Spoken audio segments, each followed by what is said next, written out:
안녕하세요, 백지입니다. 이번 시간에는 중학교 2학년 과학 6단원 물질의 특성에서 첫 번째 시간 물질의 특성 한번 보도록 하겠습니다.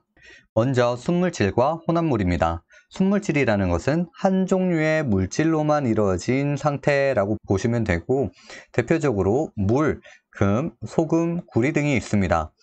순물질도 두 종류로 분류가 가능하다라는 것입니다. 첫 번째, 호돈소 물질은 한 종류의 원소로만 이루어져 있기 때문에 그 원소의 이름을 그 물질이 그대로 가지고 있다라고 볼 수가 있죠. 그래서 금과 구리, 수소, 질소, 산소 등이 바로 여기에 해당된다라는 겁니다. 그리고 화합물이라는 것은 두 종류 이상의 원소가 결합이 되어 있다라는 거죠. 우리가 물은 산소 원자 하나와 두 개의 수소 원자가 서로 결합되어 있는 상태라고 우리는 이미 알고 있죠. 그리고 소금은 나트륨과 염소가 서로 결합되어 있는 상태였다라는 것입니다. 그리고 혼합물 보도록 하겠습니다. 두 종류 이상의 순물질이 섞여 있다라고 생각하시면 되고, 대표적으로 공기를 봤을 때 산소도 섞여 있고요, 질소도 있고요, 이산화탄소도 있고요, 아르곤도 있다라는 거 우리 1학년 때 배웠었습니다. 그래서 이런 거를 통해서도 혼합물은 두 종류 이상 여러 가지 물질들이 함께 섞여 있는 상태라고 볼 수가 있고, 이 혼합물도 두 종류로 분류가 가능하다라는 겁니다. 균일 혼합물과 불균일 혼합물이 있는데, 균일 혼합물이라는 것은 그 각각의 성분들이 일정하게 고르게 섞여 있다라고 생각하면 되겠습니다. 그래서 그 대표적인 예로 공기와 식초, 합금이 있다라고 볼 수가 있고, 불균일은 그 성분들이 서로 고르게 섞여 있지 않다라고 생각하시면 되겠네요. 그래서 간장과 우유, 암석 등이 여기에 해당된다라는 걸 기억해 주시면 되겠습니다. 그리고 다음 페이지 보도록 할게요. 그리고 순물질과 혼합물의 구별 방법입니다. 순물질은 끓는 점과 녹는 점, 그리고 어는 점이 일정하다라는 겁니다. 각각의 가지고 있는 물질의 특성을 정확하게 나타내고 있다라는 말이죠. 하지만 혼합물은 일정하지 않다라는 겁니다. 그래서 밑에 순물질과 혼합물의 가열과 냉각 곡선을 통해서 어떤 차이가 있는지 간단하게 살펴보도록 하겠습니다. 먼저 순물질과 혼합물의 가열 곡선입니다. 물과 소금물 두 종류가 있고요. 물은 100도씨에서 끓는다라는 것을 이미 알고 있습니다. 우리는 이것을 끓는 점이라고 했고, 액체가 기체로 상태 변화가 일어나는 온도였다라는 겁니다. 그래서 이 순물질은 끓는 동안 온도가 일정하게 유지가 된다라는 것이죠. 하지만 혼합물은 끓는 동안에도 계속 온도가 올라간다라는 걸 기억해 주시면 됩니다. 소금물에는 물에 소금이 포함되어 있는 상태이기 때문에 소금이라는 물질 때문에 끓는 점이 좀 더 높은 곳에서 끓기 시작한다라는 겁니다. 하지만 끓기 시작할 때 계속 온도가 올라가는 이유는 물 분자는 액체에서 기체로 날아가게 되고 소금 분자는 그대로 유지가 된다라는 것이죠. 그렇기 때문에 물의 양은 줄어들게 되고 소금의 양은 상대적으로 많아지기 때문에 끓는 점이 계속 올라가게 된다라고 보시면 됩니다. 그리고 순물질과 혼합물의 냉각 곡선 한번 보도록 할게요. 순물질은 끓는 점과 마찬가지로 본인이 가지고 있는 고유한 특성, 녹는 점과 어는 점이 항상 일정하게 유지가 된다라는 겁니다. 하지만 소금물은 혼합물이기 때문에 얼기 시작하는 온도도 물보다 훨씬 낮을 뿐더러 시간이 지나면 지날수록 온도는 점차 더욱더 낮아지게 된다는 걸 기억해 주시면 되겠습니다. 그리고 다음 페이지 보도록 할게요. 그래서 이 물질의 특성이라는 것은 어떤 물질이 다른 물질과 구별되는 고유한 성질이다라는 겁니다. 그 각각의 물질들이 그 각각의 고유한 성질을 가지고 있기 때문에 이 특성을 이용을 하면 그 물질들을 서로 구별할 수 있다라는 것이죠. 이거를 꼭 기억해 주셔야 합니다. 같은 물질인 경우에는 양에 관계없이 항상 일정하게 그 특성이 나타난다라는 것도 꼭 기억을 해주시면 되겠습니다. 그리고 바로 밑에 겉보기 성질이라는 것은 우리 눈으로 봤을 때 바로 확인할 수 있는 성질이다라고 볼 수가 있고, 우리는 지금 녹는 점과 어는 점, 끓는 점, 밀도, 용해도를 이번 시간에 확인할 것입니다. 그리고 감각기관을 이용해서 알 수 있는 물질의 성질에서는 색깔이 있고 냄새, 맛, 촉각, 굵기, 결정, 모양 등이 있다라는 걸 꼭 기억해 주시면 됩니다. 그리고 다음 페이지 보도록 할게요.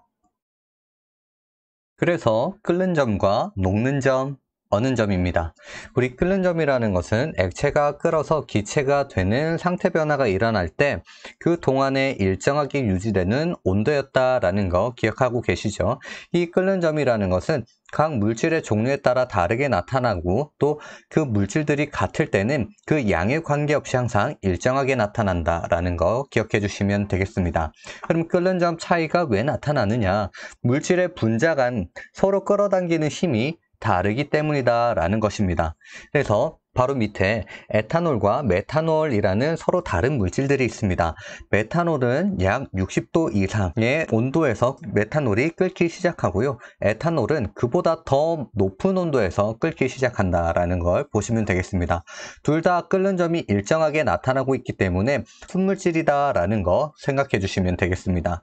그래서 바로 옆에 양이 다른 에탄올 두 개가 있는데 서로 끓는 점에 도달하는 시간만 다를 뿐 그 이후에는 끓는 점이 항상 똑같이 나타나게 된다라는 거 보시면 되겠습니다.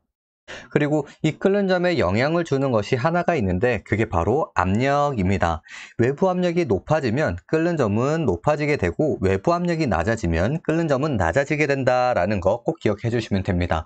그래서 우리가 기본적으로 나타내고 있는 끓는 점은 기압이 1기압일 때 끓는 점이라고 생각하시면 됩니다. 그럼 이 차이를 통해서 우리가 일상생활에 이용하고 있는 것이 무엇이냐? 바로 압력밥솥입니다. 압력밥솥은 압력을 크게 가해주기 때문에 좀 더 높은 온도로 끓는 점을 올려줄 수가 있다라는 거죠. 그래서 아주 빠르게 쌀을 익혀주는 역할을 하게 된다라는 겁니다. 우리가 높은 산에 올라가서 밥을 하게 된다면 당연히 취사는 안 되겠지만 높은 산에 올라간다면 압력이 낮아지기 때문에 우리가 밥을 할 때 약간 설익는 경우가 많다라는 겁니다. 그래서 그만큼 끓는 점이 낮아지게 됐다라는 거 보시면 되겠습니다. 그리고 두 번째, 녹는 점입니다. 녹는 점은 고체가 녹아서 액체로 상태 변화가 되는 동안 일정하게 유지되는 온도였다라는 것이고, 어는 점은 액체가 얼어서 고체로 상태 변화하는 동안 일정하게 유지되는 온도였다라는 겁니다. 여기서 어는 점과 녹는 점은 같은 물질인 경우에는 항상 같게 나타난다라는 걸 꼭 기억을 해주시면 됩니다. 그래서 예로 물은 0도씨에서 얼기 시작하기도 하지만 0도씨부터 녹기 시작한다라는 것도 확인해 주시면 되겠습니다. 그리고 다음 페이지 보도록 할게요. 그리고 세 번째, 밀도입니다. 밀도라는 것은 단위 부피에 해당되는 물질의 질량이라는 건데, 부피는 물질이 차지하고 있는 공간이라고 얘기를 했고, 질량은 장소에 따라 변하지 않는 그 물질의 고유한 양이라고 말을 했었습니다. 그래서 이 밀도라는 것은 부피분의 질량이라는 거 꼭 기억을 해주시면 되겠습니다.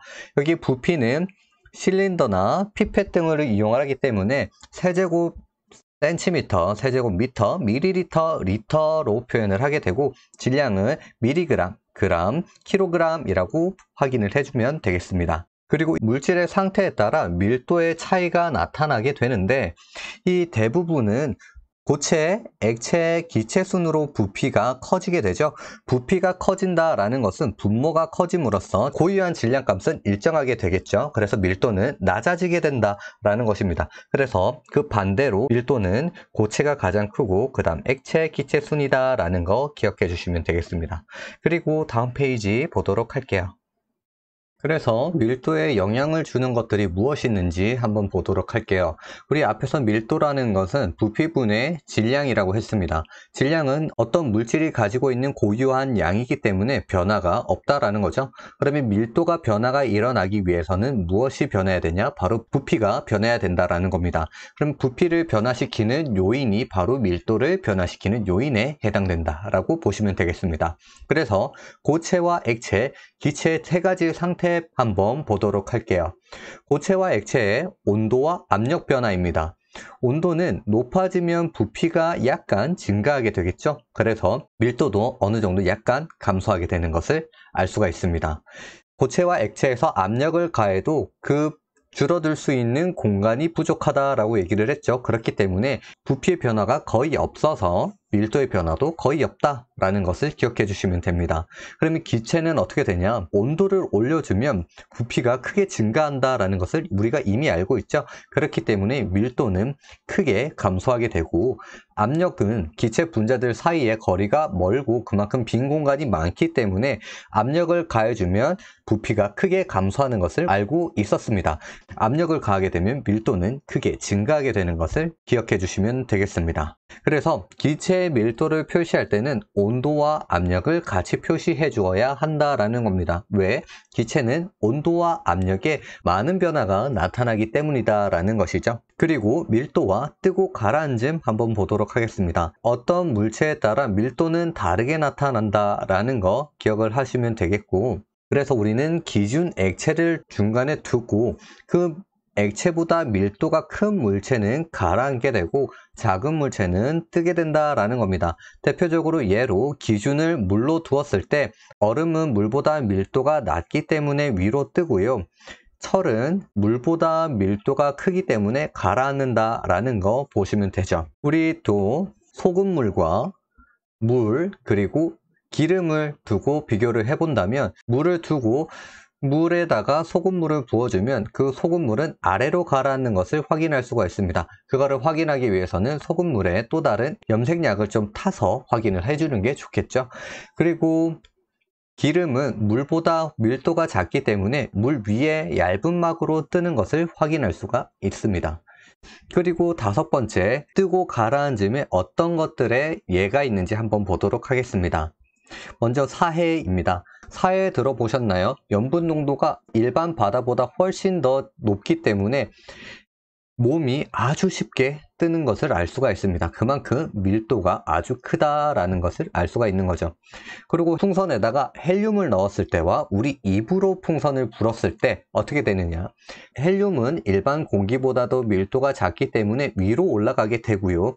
우리가 입으로 분 풍선은 밀도가 일반 공기보다 크기 때문에 아래로 가라앉는다라는 것입니다. 그리고 잠수부들이 깊은 바다로 들어가기 위해서는 몸의 밀도를 높여줘야 되겠죠. 그렇기 때문에 납벨트를 착용을 하고 잠수를 한다라는 걸 기억해 주시면 되고, 우리 물놀이를 할 때 안전하게 구명조끼를 입죠. 이 구명조끼는 물보다 밀도가 가볍기 때문에 우리 몸이 쉽게 뜰 수 있게끔 해준다라는 걸 보시면 되겠습니다. 그리고 다음 페이지 보도록 할게요. 그리고 마지막으로 용해도입니다. 용해라는 것은 한 물질이 다른 물질에 고르게 섞이는 현상이라는 것을 꼭 기억을 해주시면 되고, 이 용액은 용질과 용매가 고르게 섞여 있는 물질이라고 보시면 됩니다. 용매는 물질이 녹아 들어가는 곳이다 라고 보시면 되고, 용질은 직접 녹아 들어가는 물질이라고 생각하시면 되겠습니다. 그래서 이 용해도는 어떤 온도에서 용매 100g에 최대한으로 녹일 수 있는 용질의 그람수다라는 거죠. 즉, 포화가 되는 그 용질 양이다 라는 겁니다. 그러면 일정한 온도에 같은 용매에 대한 용해도는 물질마다 고유한 값을 가진다라는 거 꼭 기억을 해주시면 되겠습니다. 그래서 같은 물질이라도 용매의 종류와 온도에 따라 녹아 들어갈 수 있는 양이 다르다라는 걸 확인할 수가 있는 거죠. 그래서 세 번째, 용해도 곡선 한번 보도록 하겠습니다. 이때 온도에 따른 용해도인데, 곡선의 기울기가 클수록 그만큼 용해도 차이가 큰 물질이다 라는 겁니다. 온도가 올라갈수록 더 많은 양의 물질이 녹아 들어갈 수 있다 라는 것이죠. 그래서 용해도의 곡선상의 용액은 포화 용액이다 라는 거죠. 우리 앞에서 최대한으로 녹일 수 있는 용질 그람 수, 그래서 최대한으로 녹아 들어가기 때문에 우리는 앞에서도 포화 용액이라고 말을 했었습니다.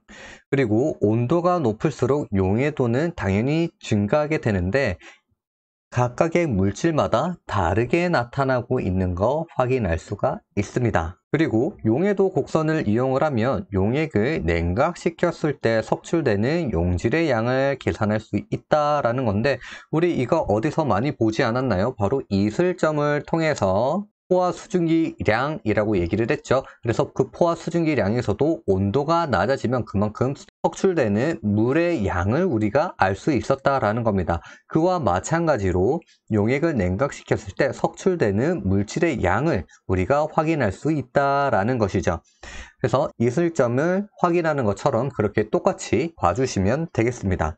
그래서 용액을 냉각할 때 석출되는 양은 처음 녹아있던 용질의 양에 냉각시켰을 때 온도에서 녹을 수 있는 용질의 양을 확인을 한다면 우리 그 차이를 통해서 석출되는 용질의 양을 확인할 수가 있다라는 겁니다. 그리고 네 번째, 기체 용해도 보도록 할게요. 기체는 잘 녹아 들어가진 않지만 녹일 수 있는 방법이 있다라는 거죠. 바로 압력이 클수록 기체는 잘 녹아 들어가게 되고, 하지만 온도가 높아지면 기체는 잘 녹아 들어가지 않는다라는 겁니다. 그만큼 기체 분자가 가지고 있는 에너지가 증가함으로써 훨씬 더 빠르게 움직이기 때문에 온도가 높아지면 기체의 용해도는 낮아지게 된다라는 거 기억해 주시면 되겠습니다. 그래서 오늘은 여기까지고요. 다음 시간에 또 다른 영상으로 찾아오도록 하겠습니다. 안녕.